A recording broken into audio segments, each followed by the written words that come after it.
brought to you by themobilefarmer.com. Okay, we're here for another edition of Ag Nerds. Today we're once again joined by Peter Gredig. Welcome today, Pete. Good to be with you in person today, Sean. In person at the Canada's Outdoor Farm Show in Woodstock. It's a good show. We're having a good time. Yeah. So today we're getting close to, in Ontario, we're getting close to soybean harvest. We already had wheat harvest. Corn harvest is not too far away as well. Farmers are spending a lot of time in the cab, a lot of time alone. And sometimes you want quiet time, and sometimes you just want some noise kind of in the background. Right. And one of the tools that we're going to look at in a series of in the cab entertainment, today's podcasts. Right. Okay, Pete. So I guess I'm not really good on. I listen to podcasts, but I'm not like a podcast addict. Right. What makes podcasts different than, say, listening to satellite radio or listening to AM, FM, that kind of stuff? Right. Maybe having your kid in the cab with you and yattering at you. Yeah. Why podcasts?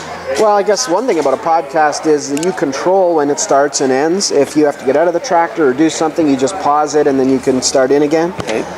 Some of the items are very short, a 5-minute financial report or something like that in the morning. So it can be really condensed. What's usually the length of a podcast? Well, they're all over the map. Like The Onion, which is sort of a satire. Right, humor yeah, thing. yeah, yeah. They do a lot of they're basically 30 seconds long. Right. And they're funny, and you mix them in with the other podcasts, and you get a chuckle out of them. But one of the ones I have on my list, Twit, it's like 2 hours. Right, yeah, and I listen to numerous podcasts that are about an hour. So it's all over the map. Okay. So how do you get a podcast? Okay, so if you're using an Apple product, like an iPod or your iPhone or whatever, you go to iTunes, and obviously there's music there, but there's also, you can click on a section and say podcasts, and you can search by category, or if someone has said to you, oh, you should check out this podcast, you can search for that specific name. Yeah. And there it is, and you'll just hit subscribe. Right. It'll refresh and load up new versions to your desktop computer as they're available. And then when you plug in your iPod into the system, it refreshes and syncs, and you've got the new content on there. Are they all free, or do you have to pay for some of them? Well, I hate to say all the ones I use are free, but I think there are some that you can pay for. So, yeah.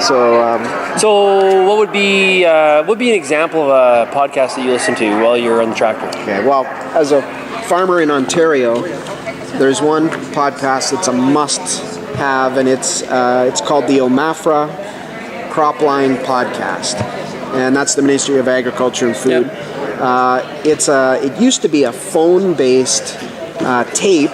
It's Peter Johnson that does it, and you know Peter. He's a high-energy guy.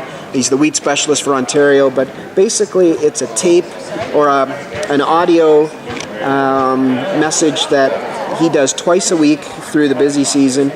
Basically, he covers everything on the agronomic side that's at play in Ontario.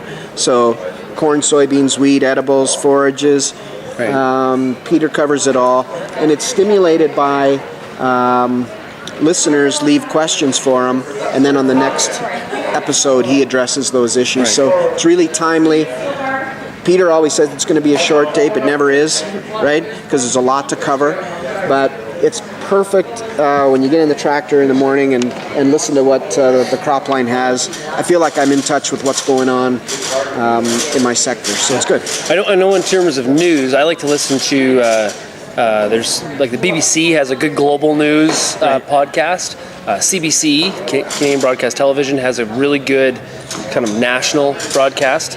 What other kind of podcasts do you listen to? Well, here we go again. Like a lot of the rest of them really aren't ag related. There are, I think, a number of podcasts, especially from ag-based universities in the States. There's a lot you can listen to, you can find. But for me, once I've done the Cropline podcast, a friend kind of turned me on to the NPR, National Public Radio in the U.S., which is sort of like our CBC, NPR, right? So NPR, there's a couple of sort of human interest magazine type programs. One's called This American Life, and the other one is called Radio Lab. It's WNYC's Radio Lab, and they're about an hour in length. Sometimes they're broken into segments. human interest kind of stories, but the kind of stuff you don't get in the regular news. And man, an hour goes by quickly. Right. Well, I guess some of the ones that I listen to that are a little bit more comedy related. Right. Adam Carolla has a podcast, which is outstanding. And well, you said it's the most. It actually is the most downloaded podcast on iTunes. Cool. Yeah. And Jay Moore recently started a podcast that's incredibly funny, and he hosted the NHL Awards last year. Yep. And once again, is really good. Does some impersonations. It's very laid back, very comical. Sometimes the long days lead to the need for some comedic relief, and that really does it. So. Yeah. You mentioned that iPhone or iPod. Can you get podcasts on the Droid and the BlackBerry?